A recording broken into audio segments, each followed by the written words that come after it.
Ang kwento ni Tomby. Ang kwentong ito ay hango sa totoong buhay. Mula ito sa isa nating tagapakinig. Karanasan ito ni Kulas. Walang eksaktong taon. Probinsya ng Capiz. Galing sa mahirap na pamilya si Kulas, na katulad ng karamihang magsaka sa lugar ng Capiz. Araw-araw na kumakayod sa sakahan. Bawang ang kanilang pananim, nakakarampot lamang din ang kinikita. Minsan nalulugi pa, lalo na't kapag apektado sa masamang panahon. Ngunit hindi naman ito makatulong. Sa kadahilan ng madaling mapagod ang katawan at kagad nagkakasakit. Magagaan na trabaho lamang ang binibigay ng ama sa kanya. Tagabantay tuwing hapon dahil may mga pasaway na nagrarambulan sa mismong taniman, mga kapitbahay na basagulero. Sa paglipas ng panahon, nagbago ang kanyang buhay ng aksidenteng natagpuan ang isang natatanging bawang. Kakaiba ito kumpara sa karamihan. Matingkad ang kulay, matigas dahil naging bato. Kinuha niya gawa ng kuryosidad at gabi-gabing tinitignan. Iniisip kung ano yon hanggang sa nahumaling. Araw-araw nang dinadala. Nang tumagal, nararamdaman na lamang na may nagbabago sa sarili. Ang dating mahinang katawan lumalakas. Ganadong-ganado sa lahat ng oras. Walang kapaguran. Hindi na dinadapuan ng sakit kahit ang nakasanayang paulit-ulit na lagnat. Kinakabahan ng binata. Hindi na iintindihan ang mga nangyayari. Hanggang sa dumating ang puntong pati ibang nilalang kayang maramdaman, lalo na ang mga aswang na minsanang napapasadya sa lugar. Tumagal ng tumagal. Dahan-dahan itong naunawaan magmula nang mapadayo sa bahay ng isang antingero sa karatig bayan na pareho niyang may tangan. Ito ang nagturo kung paano ang wastong gamit at iba pang pamamaraan. Inanyayahan siya nitong sumama sa panunugis isang beses. Namangha sa taglay na tangan at pagkabalik ng tahanan, nagpa siyang pangatawanan at gawing tungkulin ang pagtaboy sa masasamang nilalang na mararamdaman. O Kulas anak, halika muna rito at may pupuntahan ako sa kabilang bahay. Sasadyain ko lang si paring Oke kung tutuloy ba yung sabong sa piyesta. Sa Sabado na yun Ikaw na muna ang magbantay sa taniman. Kapag magrarambulan na yung mga siraulo, huwag kang matakot na mambato. Sa ulo mo tirahin, baka sakaling matauhan. Basta, ganun pa rin ha. Titingin ka lang sa mga pananim. Bawal kang gumawa ng kung ano. Lalakad na ako. Wika ni Tatay Kunor.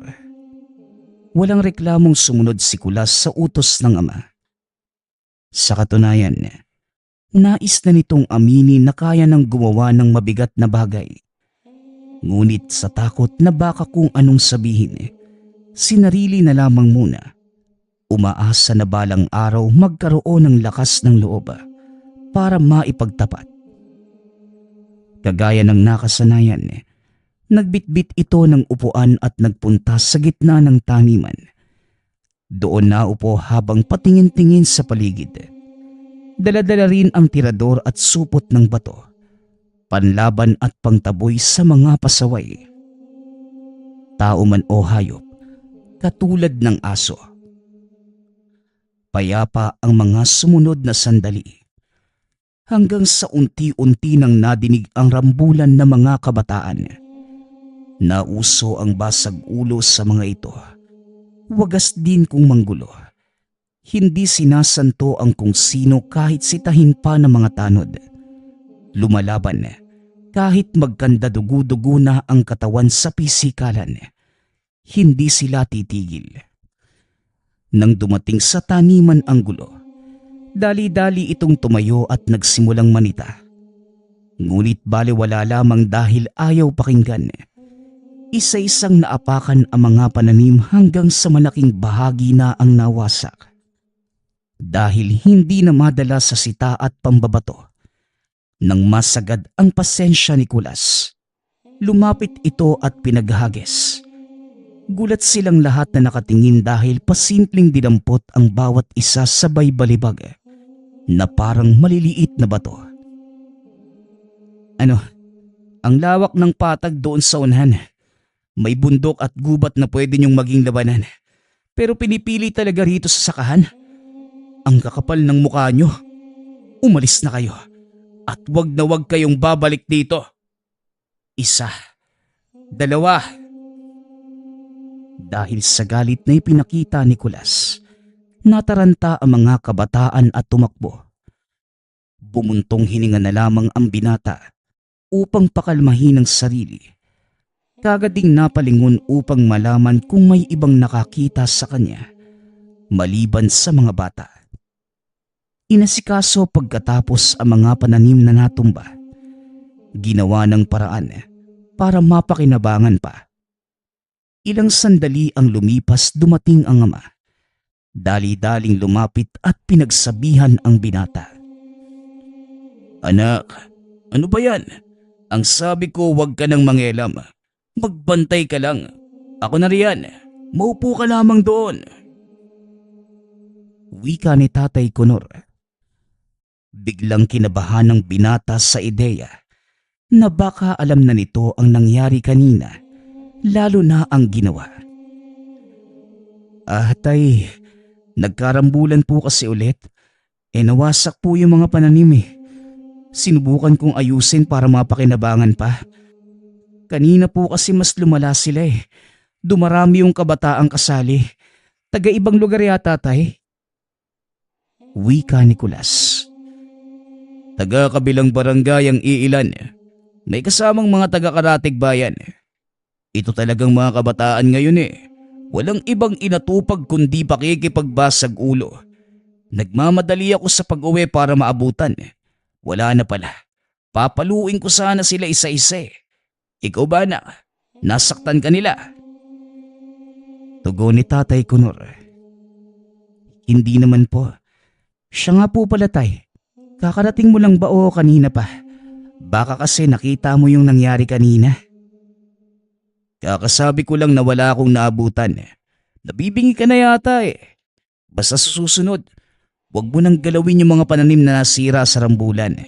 Bibilangin natin ang nawasak na puno para pagbayarin ng mga yun. Kung hindi natin sila madadaan sa sita, dadaanin natin sila sa paniningil. Sa mga magulang tayo dumiretso para sigurado. Wika ni Tatay Conor. Nakahinga ng maluwag si Kulas nang malaman ang sagot nito. Sa paglubog ng araw, umuwi na rin ang mag-ama para makapaghapunan. Sa kalagitnaan ng kainan, isiningit ni Tatay Conor ang isang usapin. Anak, ipagpaliban mo muna pala ang pagpunta sa kabilang bayan. Alam kong nag-imbita ang tiyahin mo sa karawan niya. Pero mas mainam na dito ka na lang sa bahay. Delikado roon . Kanina nabanggit sa akin ni Paring Oke na may sinalakay ng aswang. 2 buntis tapos hindi nakaligtas yung isa. Hindi ko na maintindihan yung takbo ng panahon ngayon . Kung hindi problema sa gulo ng mga kabataan, ito namang aswangan. Diyos ko po. Wika ni Tatay Conor. Bahagyang nalungkot si Kulas dahil nagkasundo sila ng kakilalang albularyo na magkita para magkumustahan. Kapitbahay lamang ito ng tiyahin. Sasama rin sana ito sa panunugis. Ngunit dahil sa sinabi ng ama, nagdadalawang isip. Hindi niya ugaling sumuhay, lalo na kapag sinabing bawal ang paglabas. Atay, bakit po pala may aswang? San ba galing yung mga nilalang na yan? At bakit kumakain ng laman ng tao sa kadugo? Buhay talaga ang sadya nila? Tanong ni Kulas. Naku, malay ko sa mga halimaw na yan. Noong nagkamuwang ako, nariyan na yan eh. Ayos lang sana kung hanggang pananakot lang yung gagawin. Buhay talaga ang tinitira. May mga tao na nag-aaral kung paano sila puksain. Tinatawag silang manunugis kung hindi mo pa alam. Ang iba, may mga anting-anting o mutya. Antingero. Bagay na nagsisilbing proteksyon para malabanan yung mga ito at makasabay sa kanilang kabanghisan. At sana umabot sa kaalaman nila para matulungan ang mga tao. Pagpapaliwanag ni Tatay Kunor. Paano kung magkaroon ako ng mutsatay? Ipagpalagay lang natin, papayagan mo ba akong lumabas para manugis? Wika ni Kulas. Natigilan ang ama at napatitig sa kanya. Hindi ito nakapagsalita. Ilang sandali pa bago nakaisip ng sasabihin. Matyaga naman itong naghintay upang malaman ang kasagutan. Isang biyaya ang magkaroon ng mutya. Bihira lamang itong mangyari sa buhay ng isang tao dahil hindi basta ang bagay na yan. Kung sakali mang magkaroon ka.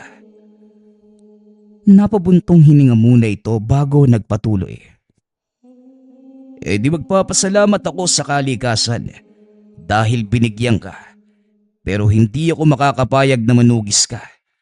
Kahit na may proteksyon pang mutya, hindi natin alam ang mga posibleng mangyari. Iba't ibang uri ang aswang. May ordinaryo na madaling mapuksa. Meron namang mahirap patayin.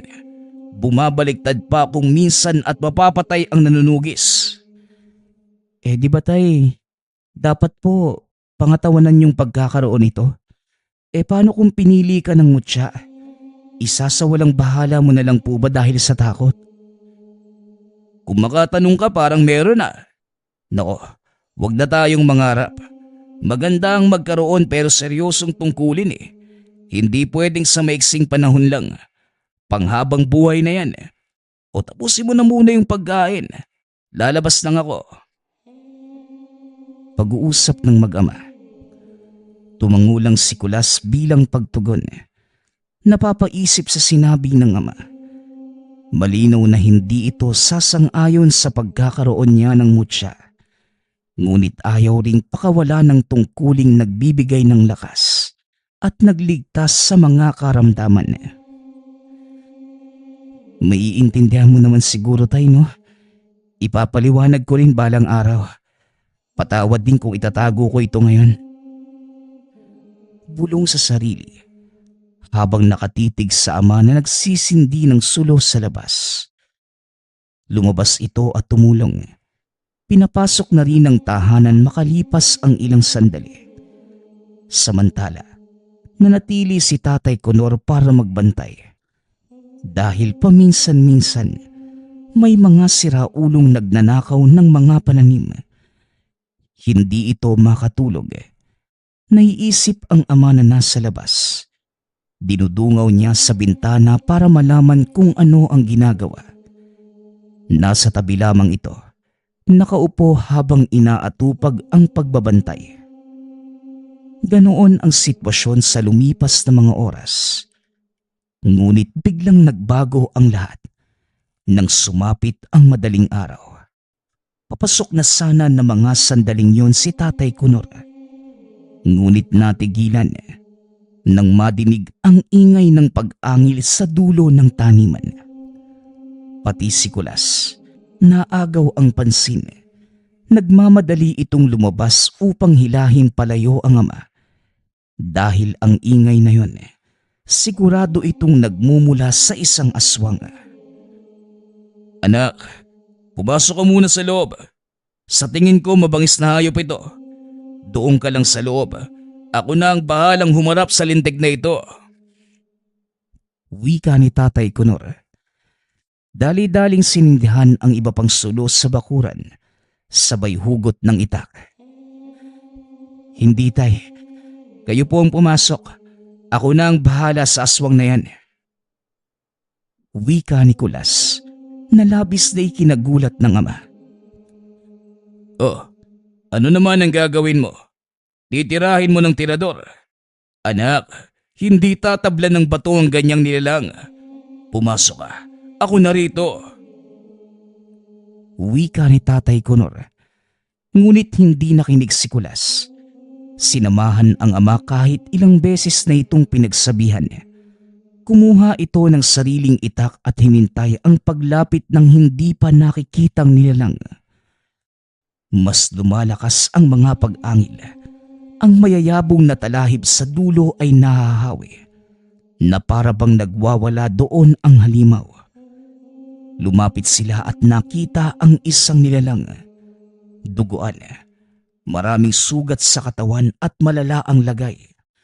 Namimilipit sa sakit. Habang nakatitig sa kanila ang mga matang nangungusap. Ilang sandali pa, nagpalit ito ng anyong tao at kagad nagsalita. Wag, hindi ako kaaway. Tulungan niyo ako.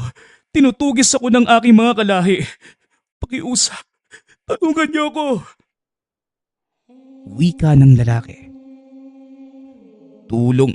Mukha mo. Isa kang aswang tapos sasabihin mong hindi ka kaaway? Aba, utuin mo na yung iba. Huwag lang kami. Kung ayaw mong mapatay, sige, umalis ka na at huwag ka nang babalik dito.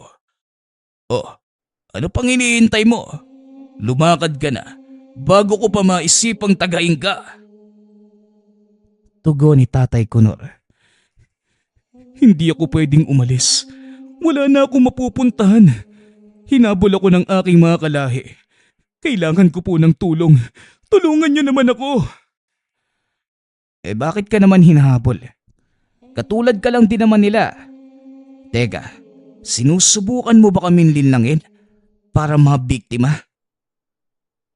Tanong ni Kulas. Wala akong balak na mambiktima, lalo na kung tao. Manong, hindi ako kagaya ng karamihang aswang. Sinusubukan ko pong mabuhay na katulad yung normal. Kaya nga tinutugis ako ng sarili kong mga kalahi. Dahil imbes na tulungan sila, kumukontra ako. Sa katunayan, pinapatay ko yung aswang na makikita kong bumibiktima ng tao. Pagpapaliwanag ng lalaki. Mararamdaman naman ang sensibilidad at pagkatotoo nito. Ngunit hindi yon pinaniwalaan ni Tatay Conor. Ulol, kami pa talaga ang susubukan mong bilugin? Kung hindi mo pa naitatanong, marami na akong napuksang aswang. Baka gusto mong dumagdag? Wika ni Tatay Conor. Manong, totoo po ang sinasabi ko. Maniwala naman kayo. Isa po talaga. Hindi na ituloy ang salita nang bigla itong mag-ibang anyo. Sabay sunggab kay Tatay Conor na nasa malapit. Otomatiko namang kumilos si Kulas at sumaklolo. Matapos mahawakan, binalian ng kamay. Tinaga at wala sa planong napugutan ng ulo. Pareho silang nagulat na mapagtanto ang nangyari. Maging ang ama, hindi makapaniwalang tumingin sa anak. Kagad itong nag-iwas. Aba, marunong ka palang makipaglaban, anak? Hindi ko alam yan ah. Saan ka naman natuto? Ang lupit ng galawan mo. Sandali, gumamit ka ng lakas. Naku, lalagnating ka niyan, anak. Halika na sa bahay, bilisan mo. Wika ni Tatay Conor. Pero paano po yung aswang? Iiwanan na lang po natin dyan? Baka makatakas pa. Tugon ni Kulas. Halika na, patay na rin naman yan eh. Dalian mo bago may dumating. Malay natin may kasama pa yung iba. Muling wika ng ama. Hindi na nakapalagpas si Kulas. Hinila siya nito paalis at wala nang magawa. Gusto niyang balikan upang mailigpit ng mabuti ang katawan. Ngunit nakabantay si Mang Conor. Ayaw niya ring mahuli kaya't pinipigilan ang sarili. Kinaumagahan, maaga itong nagpunta sa dulo ng taniman upang tignan ang bangkay ng nilalang. Ngunit wala na itong naabutan maliban sa mga bakas ng dugo. Sinundan niya ang nahawing talahib na halatang dinaanan nito. Subalit walang natagpuan pagdating sa dulo. Kinakabahan ng pinata dahil minsan nang nadidinig mula sa kilalang antingero na posibleng mabuhay muli ang aswang. Depende naman sa uri at lala ng sugat. Hindi niya alam ang nangyari sa nilalang, kaya ganoon na lamang ang pag-aalala. Nagmamadali siyang bumalik ng tahanan at nagtanong sa ama. Tatay, yung aswang kagabi, nakita niyo po ba? Nauna kayong gumising sa akin eh.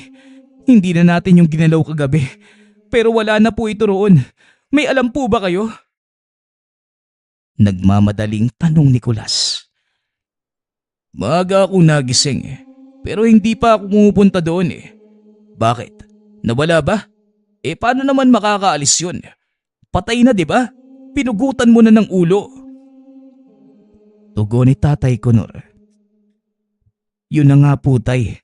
Tinignan ko, pero wala na. Akala ko may alam kayo. Posible po bang nabuhay yun muli?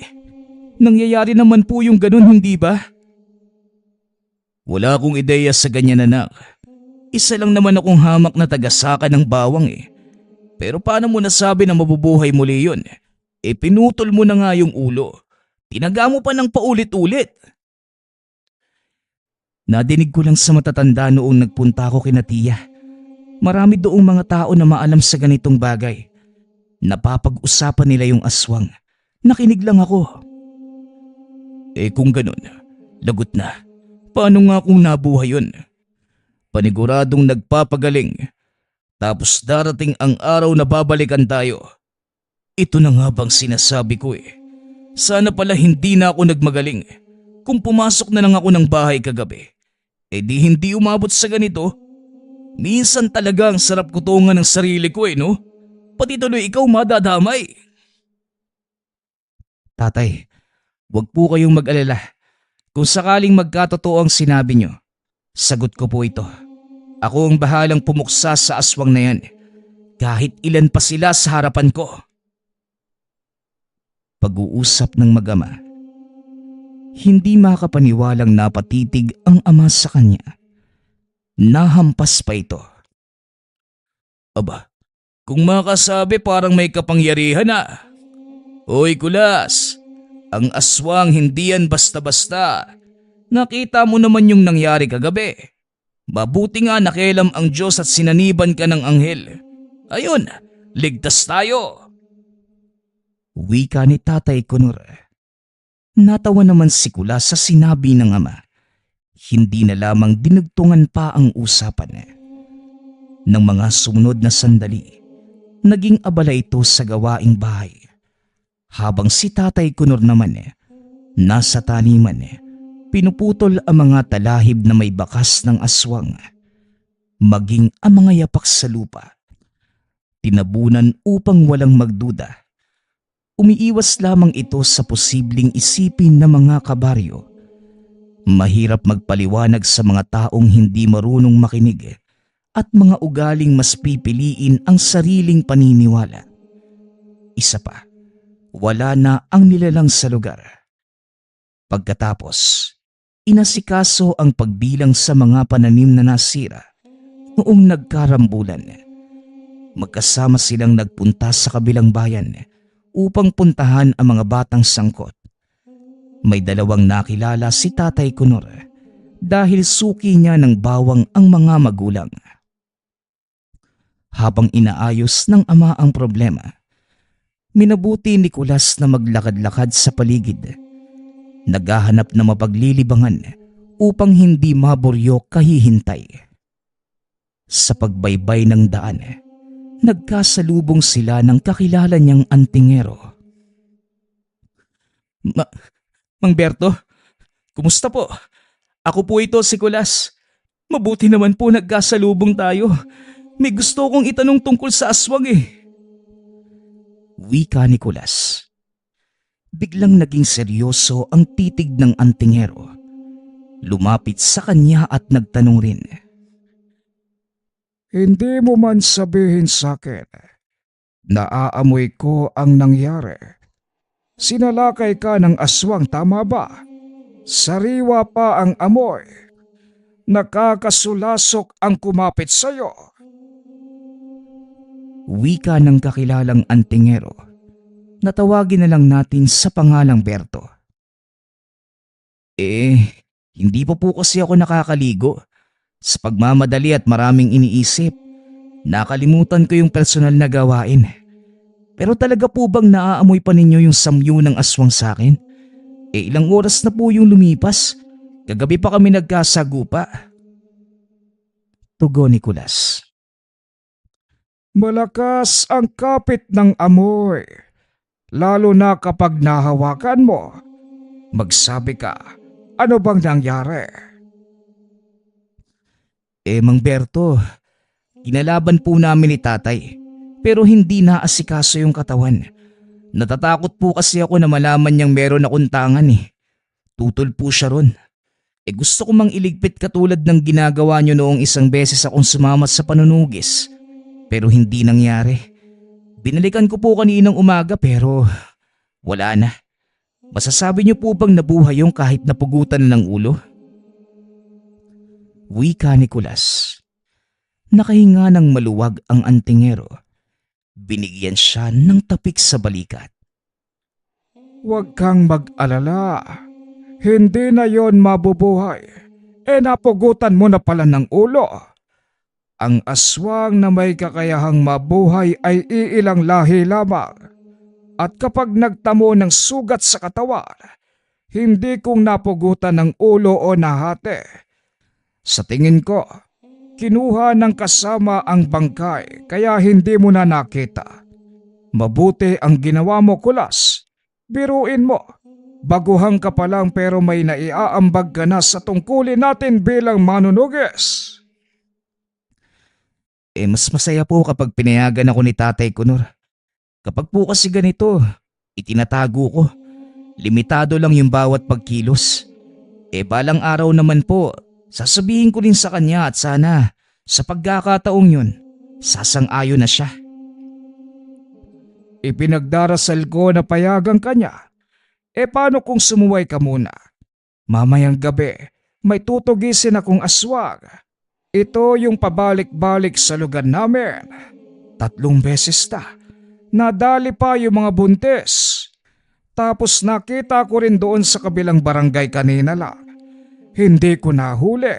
Masyadong tirik ang araw ng mga oras na yon. Marami ding tao sa paligid. Nalingat lamang ako ngunit nawala na. Wika ni Mang Berto. Natuwa si Kulas nang madinig ang imbitasyon ng matanda. Ngunit nawala rin ng maisip ang ama. Teka lang po, Manong. Pag-iisipan ko po muna. Baka payagan ako ni tatay na bumisita kay Tia mamaya. Kapag nakaalis po ko, pupuntahan kita kagad sa inyo. Sa ngayon po pala, kailangan ko na magpaalam. Baka hinahanap na ako eh. Magkita na lang po tayo sa susunod. Pagpapaalam ng binata sa matandang antingero. Habang pauwi, walang ibang nasa isip si Kulas kung hindi ang sinabi nito at ang planong pagtakas mamayang gabi. Gustong-gusto niyang maging katulad ng antingero at pangatawanan ang pagkakaroon ng mutya. Sa sinasakyan pa lang, nagdarasal na itong payagan ng ama na lumabas. Pagsapit ng gabi, palakad-lakad ito sa harapan ng nakasarang pinto. Nakatingin lamang sa kanya si Tatay Kunor. Halos magdikit ang mga kilay sa pagtataka. Oy Kulas, napaano ka ba? Hindi ko na mabilang kung ilang beses kang naglakad ng pabalik-balik dyan. Meron bang problema, anak? Tanong ni Tatay Kunor. Tay, baka po pwedeng pumunta ako kay Tia. Ngayon po yung selebrasyon nila. Hindi po ba? Hindi ako mapakali. Gusto ko po sana talagang dumalo. Kung papayagan nyo lang naman. Tugon ni Kulas na para bang nahihiya. Matagal bago nakasagot si Mang Kunor at nang sandaling pumayag na ito, Tuwang-tuwa ang binata. Hindi na pinakinggan ang kasunod na sinabi dahil sa pagmamadali. Nakarating ito sa kabilang bayan malalim na ang gabi. Wala nang katao-tao sa labas. Hindi na nakaabot sa tahanan ng tiyahin dahil nakasalubong si Mang Berto. Kasalukuyan na itong nanunugis. Oh, tama lang ang dating mo.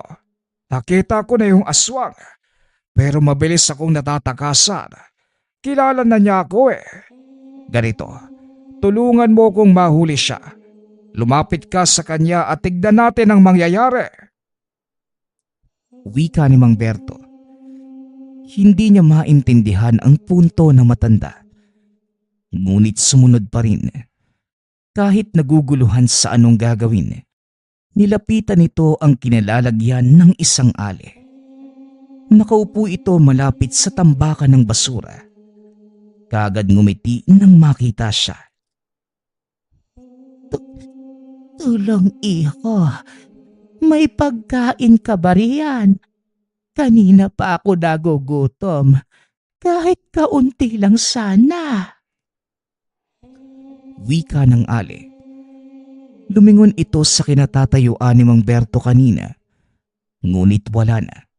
Ibinalik ang atensyon sa matandang babae. Manang, bakit po kayo nandito? Tahimik sa bahaging to tapos pwede kayong pagdiskitahan ng mga siraulo. Nasaan ho ba ang pamilya nyo? Bakit parang pinabayaan kayo? Tanong ni Kulas. Pamilya ba kamo? Meron ako. Pero isa lamang silang taksil. Mga walang hiya. Mga hayop. Kinawawa nila ako. Inalipusta. Sila nga ang dahilan kung bakit ako napadpad rito. Pinalayas. Tinugis na parang isang masamang nilalang. Wika na matandang babae. Natunugan ni Kulas ang paraan ng pananalita at pangungumbinse. Katulad ito ng lalaking aswang na nakalaban noong isang araw. Habang patuloy ito sa pagsasalita, sinikap na makuha ang kanyang loob. Nasipat si Mang Berto sa hindi kalayuan. Pagkatapos makuha ang senyas, naghanda na ito. Manang, malapit lang po yung bahay ko rito. Kung gusto nyo, sumama na lang po kayo sa akin para may matulugan na rin kayo ngayong gabi. Sasama po ba kayo? Wika ni Kulas. Nagningning ang mga mata ng matandang babae. Nauna itong naglakad para gabayan sa daan. Ngunit nang malapit na sila kay Mang Berto, nakahalata, maging siya ay nakilala. Anting-anting, manloloko. Manunugis kayo ng aswang. Wika na matandang babae. Sabay takas. Kagad namang nahuli at dinala sa bahaging walang nakakaalam sa kanilang gagawin. Mabuti na lang dumating itong kasama ko. Dahil kung hindi, paulit-ulit mo kong matatakasan. Batinig ka rin, no? Kinabisado mo ang aking amoy at alisto kapag napapansin sa paligid. Ang lakas makasigaw ng manloloko. Hindi ba yan yung gawain ng inyong lahi para makapangbiktima? Kunwari kaawa-awa, pero may iba palang pakay. Sigaw ni Mang Berto habang pinapaliguan ng langis ang buong katawan nito. Nakagapos ang mga kamay at paa, kaya wala nang kawala. Sinaksak din gamit ang patalim. Ilang sandali pa'y sinunog hanggang sa buto na lamang ang natira. Tahimik lamang na nanonood si Kulas sa ginawang pagliligpit ng antingero. Tapos na. Pwede ka nang umuwi. Siguradong pagagalitan ka na naman ng iyong ama. Anong paalam ang sinabi mo para payagan ka? Manong, karawan po kasi ni Tia ngayon. Yun yung paalam ko. Pumayag naman si tatay kaya nagmamadali po akong pumunta rito. Kinakabahan na nga po ako eh. Sigurado talagang magagalit yun. Wika ni Kulas. Talagang magagalit ako. Ang sabi mo, dadalo ka sa selebrasyon ng tiyahin mo. Pero ang totoo, sumama ka sa isang matandang antingero para manugis ng aswang. Napatay niyo man yung halimaw. Ikaw naman ngayon ang patay sa akin. Umuwi ka! Wika ni Tatay Kunor. Sinubukang magpaliwanag ni Mang Berto, ngunit hindi nakinig si Tatay Kunor. Pagka-uwi ng tahanan, pinagsabihan niya ang anak. Hindi ko alam kung kailan ka pa natutong magsinungaling. Kaya pala ang lakas mong makatanong tungkol sa mutya at aswang. Meron ka na palang tinatangan. Ilang beses ka na bang sumama sa antingerong yun? Ha? Kanina ko ba kayo sinusundan? Dahil nakakapagduda. Gabi na pero gusto mong lumabas ng bahay. At ginamit mo pa talaga yung tiyahin mo. Wika ni Tatay Kunor. Tatay, pasensya na po. Hindi ko sinasadyang itago sa inyo yung totoo. Natatakot lang ako sa magiging reaksyon nyo kung sakali. Humahanap lang po ako ng tiyempo. Tugon ni Kulas. Napabuntong hininga si Tatay Kunor. Mahabang katahimikan ang namayani bago ito nagsalita muli. O siya, kung yan talaga ang gusto mo, papayagan kita. Basta palagi mong siguraduhin na ligtas ka sa lahat ng oras. Huwag mo muna akong kausapin.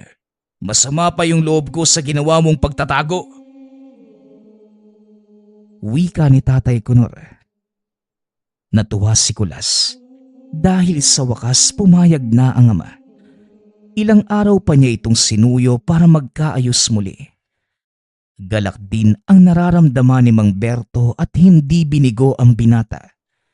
Itinuro niya ang mga dapat pang matutunan hanggang sa naging mas mahusay pa ito. Sa paglipas ng mga araw, unti-unting nawawala ang bali-balita tungkol sa aswang. Dahil sa oras na may matunugan, kagad itong ginagawa ng aksyon. Inuunahan bago pa makapangbiktima. Niyakap ni Kulas ang tungkuling ito hanggang sa naging ganap na manunugis at protektor ng mga tao laban sa anumang banta ng aswang. Ang susunod nating kwento ay mula sa isa nating tagapakinig. Karanasan ito ni Tibo. Walang eksaktong taon. Probinsya ng Samar. Nang mga panahong ito, labis na galak ang nararamdaman ni Tibo. Isang buwan na lamang magtatapos na ito sa kolehiyo. Kaya sa isang buwang natitira, pinilit ni Tibo na pumasok araw-araw sa eskwelahan. Kilala ito ng mga kamag-aral bilang pala-absent dahil sa madalas nitong pagliban sa klase. Hindi dahil sa bulakbol ang binata, kundi nagkukulong ito sa loob ng kwarto dahil sa takot sa mga tao.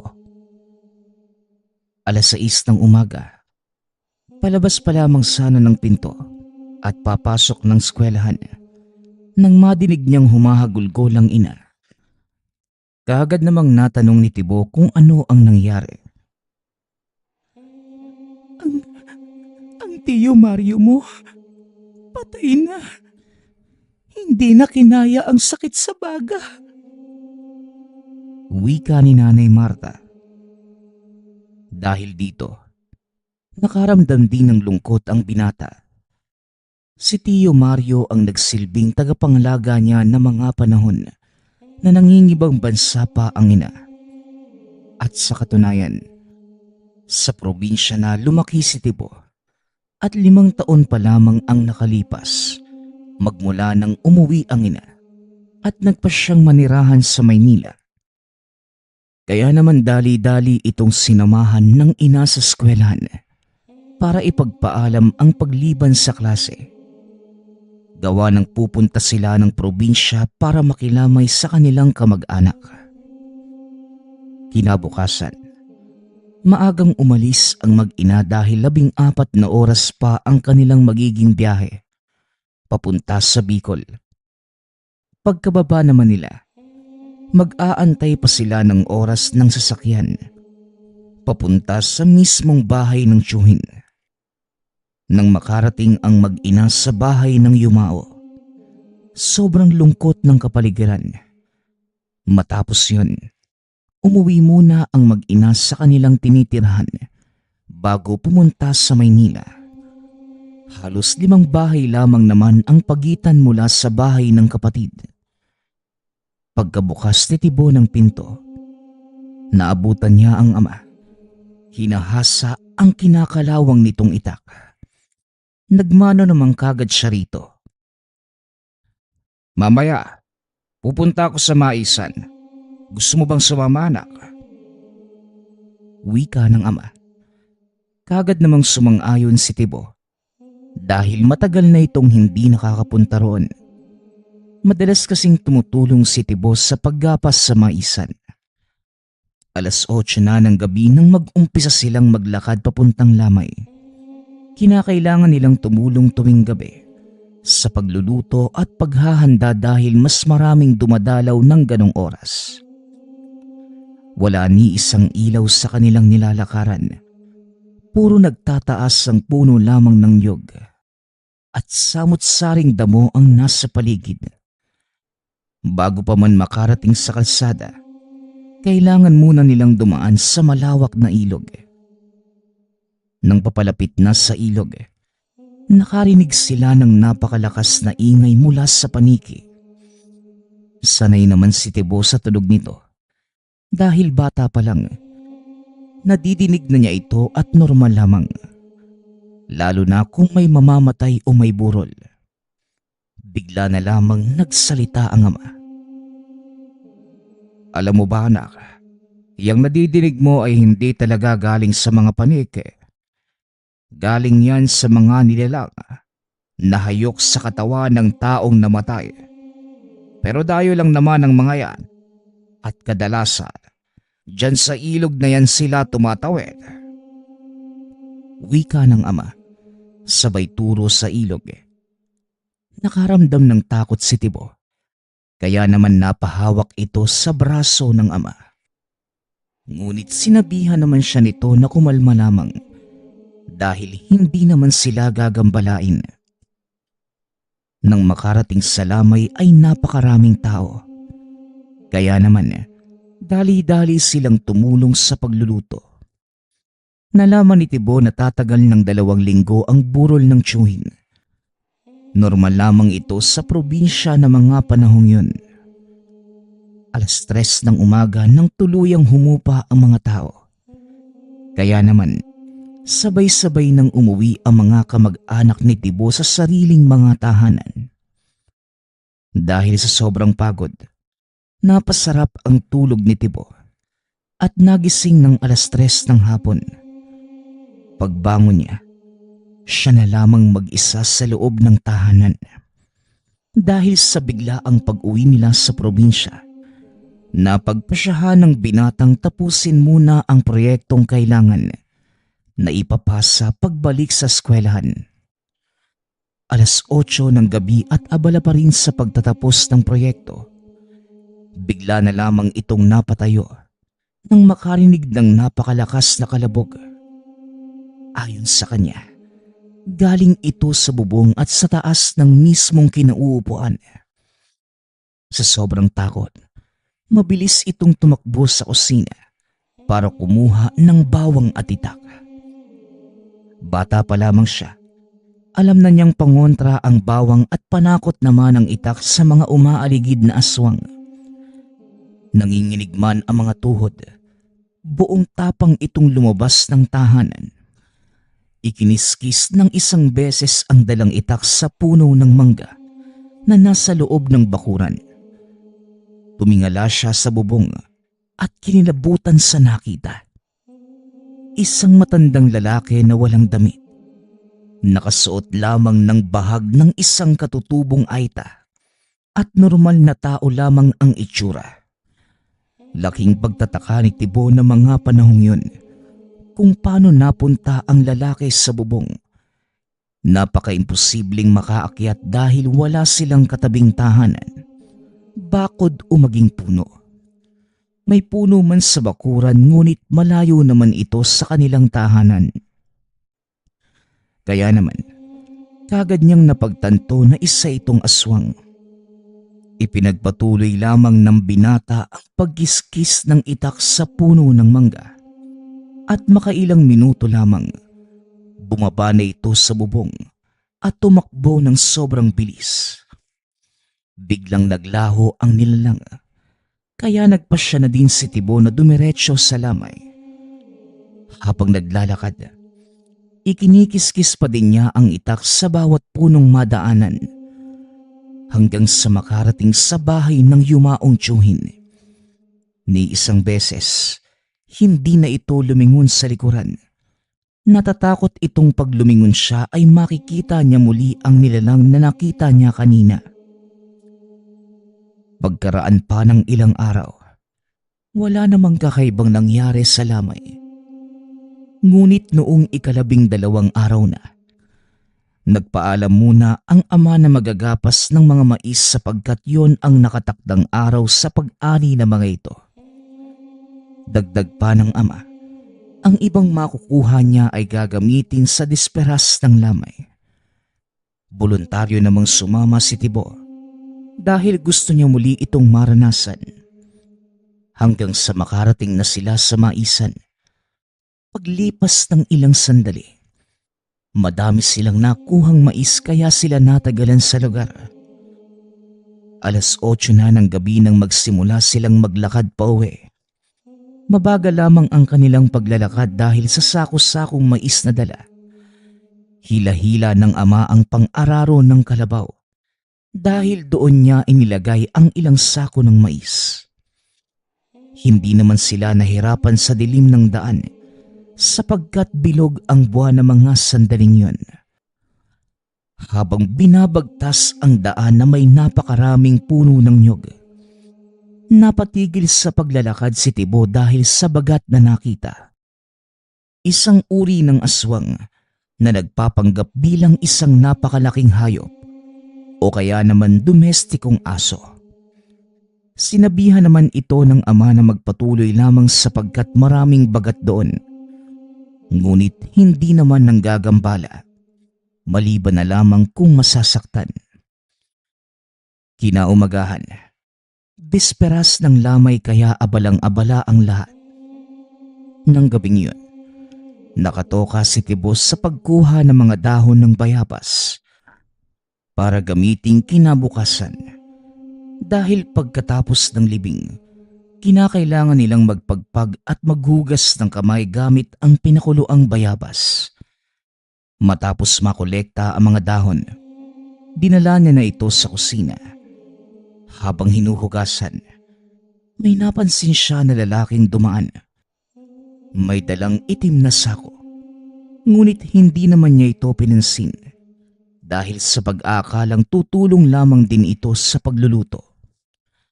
Makalipas lamang ang ilang minuto, napasigaw ng malakas ang isang matandang babae.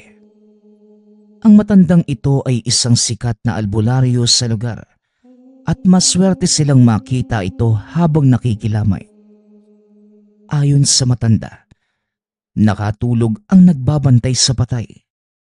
Merong isang lalaking lumapit sa bangkay at tinakluban ang katawan gamit ang itim na tela. Madali lang naman itong matakpan sapagkat ang kabaong nagamit, wala namang salamin. Napagtanto ni Tibo na ito yung lalaking nakita niya kanina. Nakuha naman ng albularyo ang atensyon ng lahat. Hindi pa din umaalis ang lalaki sa kinatatayuan na parang nagdarasal. Nilapitan ng albularyo ang bangkay. Hinawakan ang mga paa, sabay bigkas ng isang orasyon. Hindi pa man natatapos ang orasyon ng albularyo, tumakbo na ang lalaki palayo. Dahil sa pangyayaring yun, nagkagulo ang mga tao sa lamay. Ngunit kagad naman itong napakalma ng albularyo. Kinausap din ito ang pamilya ni Tibo. Ayon dito, pakibantayang maigi ang bangkay dahil ang aswang na yon, isang dayuhan lamang. Ang telang itinaklob sa bangkay ay para gawing sabulag habang nagdarasal. Kapag nagtagumpay ang aswang sa kanyang dasal, magiging karne o pagkaing dagat ang bangkay ng kanyang tiyuhin at magsisilbing panlason o pangyanggaw. Bukod sa insidente, wala naman iba pang nangyari ng gabing yun. Matiwasay din na nailibing ang bangkay ng tiyuhin ni Tibo. Halos 1 linggo muna silang namalagi sa lugar pagkatapos ng insidente bago lumuwas muli ng Maynila. At ito na ang huling uwi ni Tibo sa probinsya ng Samar. Sa kasalukuyang taon, 27 taon na ang nakalilipas magmula ng maranasan ang kagimbal-gimbal na pangyayaring yon. Ngunit simula ng araw na yon, magpasa hanggang ngayon, sariwa pa din ito sa alaala ng pamilya ni Tibo. Nagpapasalamat nga pala ako sa lahat ng sumusuporta sa ating channel. Nawa ay patuloy niyong suportahan at pakinggan ang ating mga kwento. Hanggang sa muling pakikinig. Paalam.